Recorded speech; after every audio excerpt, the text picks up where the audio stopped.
ইসরায়েলের আয়রন ডোম নামটা শুনলেই মনে হয় যেন এক অদৃশ্য দেয়াল যা রকেট হামলা থেকে তাদের রক্ষা করে। কিন্তু এই সিস্টেমটা আসলে কাজ করে কিভাবে?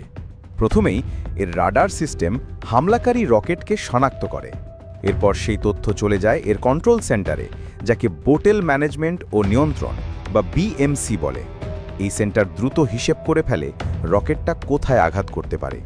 যদি দেখে যে রকেটটা জনবহুল এলাকায় বা গুরুত্বপূর্ণ স্থাপনায় আঘাত করবে, তখনই নির্দেশ দেয়।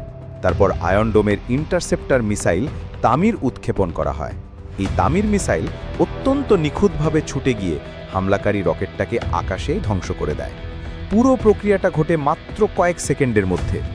তবে জেনে রাখুন, আয়রন ডোম শুধুমাত্র সেই রকেটগুলোকেই ধ্বংস করে যেগুলো জনবহুল এলাকার দিকে আসছে।